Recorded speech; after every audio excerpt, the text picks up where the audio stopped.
दोस्तों, आज दुनिया के नक्शे पर सबसे खतरनाक और पावरफुल पॉइंट है स्ट्रेट ऑफ हॉर्मुज।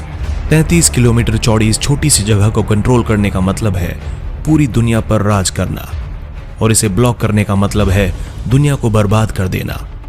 आज ये जगह दुनिया का एपिसेंटर बन चुकी है। स्ट्रेट का मतलब होता है दो बड़े जल क्षेत्रों को जोड़ने वाला संकरा समुद्री रास्ता। दुनिया में अगर पूरी तरह देखें तो सैकड़ों छोटे छोटे स्ट्रेट मौजूद हैं, लेकिन स्ट्रैटेजिक और ग्लोबल इंपॉर्टेंस वाले लगभग 15 से 20 मेजर स्ट्रेट्स ही माने जाते हैं, जिन पर इंटरनेशनल ट्रेड और एनर्जी सप्लाई सबसे ज्यादा डिपेंड करती है। इनमें सबसे महत्वपूर्ण है साउथ ईस्ट एशिया का straight of Malacca, Malaysia, Singapore, Indonesia के बीच; मिडिल ईस्ट का straight of Hormuz, Iran, Oman के बीच; अफ्रीका और मिडिल ईस्ट के बीच बाब अल मंदेब; यूरोप और अफ्रीका के बीच स्ट्रेट ऑफ जिब्राल्टर; टर्की का बोस्पोरस और डर्डेनेल्स, जो ब्लैक सी को मेडिटेरेनियन सी से जोड़ते हैं; और ईस्ट एशिया का ताइवान स्ट्रेट। इसके अलावा इजिप्ट की स्वेज कनाल और सेंट्रल अमेरिका में स्थित पनामा कनाल भी उतने ही महत्वपूर्ण हैं। ये दोनों मैन मेड रूट्स हैं, लेकिन ये अटलांटिक और पैसिफिक ओशियन को शॉर्टकट देकर ग्लोबल ट्रेड का एक बड़ा हिस्सा संभालते हैं।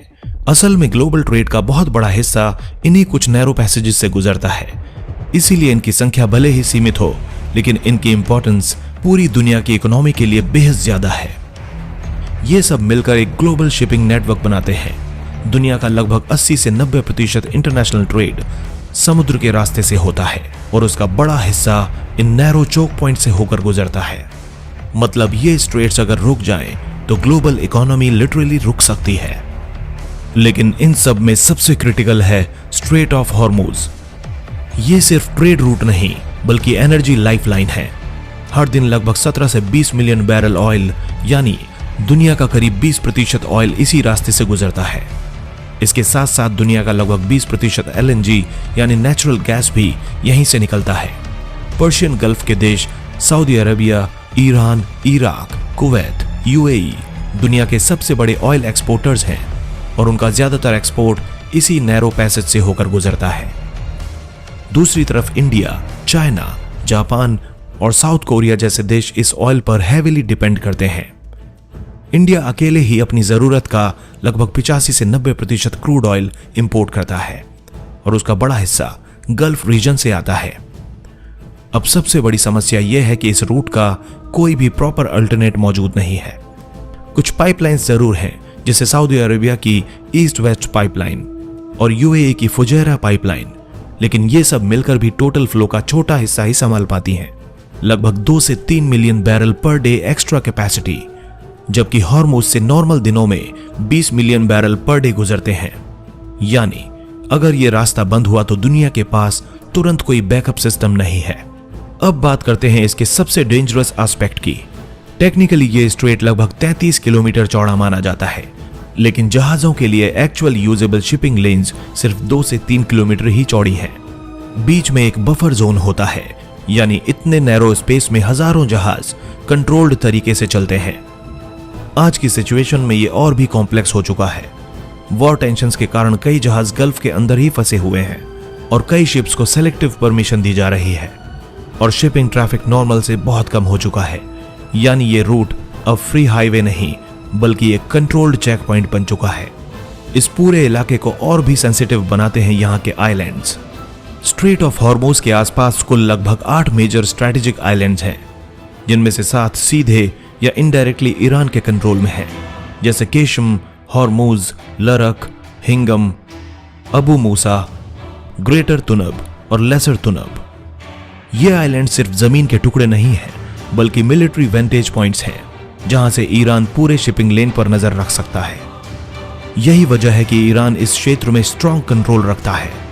उसके पास मिसाइल्स, नेवल बोट्स, ड्रोन्स और कोस्टल रडार सिस्टम है, और अगर वो चाहे तो इस पूरे रूट को डिसरप्ट भी कर सकता है।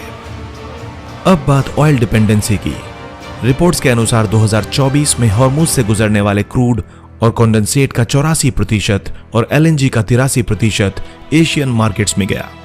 चाइना, इंडिया, जापान और south Korea top destination markets हैं। सऊदी अरेबिया अकेले 2024 में हॉर्मुज क्रूड फ्लोज का 38%, यानी लगभग 5.5 मिलियन PBD मूव कर रहा था। इंडिया के लिए ये रूट और भी क्रिटिकल है क्योंकि इंडिया अपनी क्रूड रिक्वायरमेंट्स का लगभग 90% इंपोर्ट करता है, गैस रिक्वायरमेंट्स का करीब 50% इंपोर्ट करता है। उसके करंट ऑयल स्टॉक्स भी सिर्फ 20 से 25 दिन के आसपास है और इंडियन गवर्नमेंट सोर्स के अनुसार इंडिया के क्रूड इंपोर्ट्स का लगभग 40% हिस्सा इसी चोक पॉइंट से आता है। यही वजह है कि स्ट्रेट ऑफ हॉर्मोज के संकट का सीधा असर इंडिया के kitchen cylinder, transport fuel, fertiliser cost, aviation fuel, manufacturing cost और इन्फ्लेशन पर असर डाल रहा है।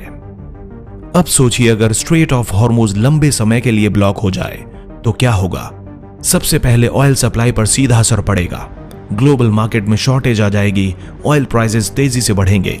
नॉर्मली जहां ऑयल लगभग 70 से $100 पर बैरल के बीच रहता है, वहीं क्राइसिस में ये 150 से $200 तक जा सकता है। इसका सीधा असर इंडिया जैसे देशों पर पड़ेगा।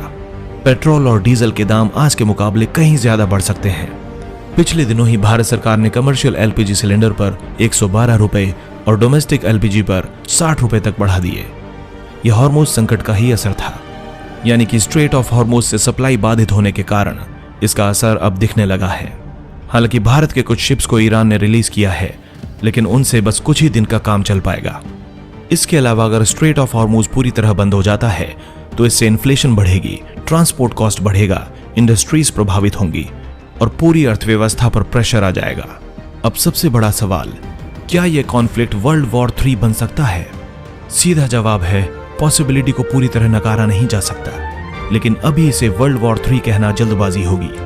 अगर यह कॉन्फ्लिक्ट और बढ़ता है, गल्फ कंट्रीज डायरेक्ट इन्वॉल्व होते हैं, US, इजराइल और ईरान के बीच फुल स्केल वॉर शुरू होती है और चाइना या रशिया जैसे बड़े पावर्स इनडायरेक्टली या डायरेक्टली इन्वॉल्व होते हैं, तब सिचुएशन ग्लोबल वॉर की तरफ जा सकती है।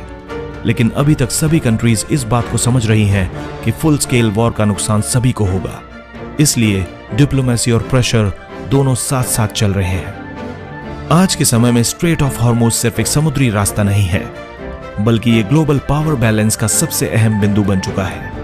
यहां होने वाली हर छोटी घटना दुनिया के फ्यूल प्राइसेस, इकोनॉमी और जियोपॉलिटिक्स को तुरंत प्रभावित करती है।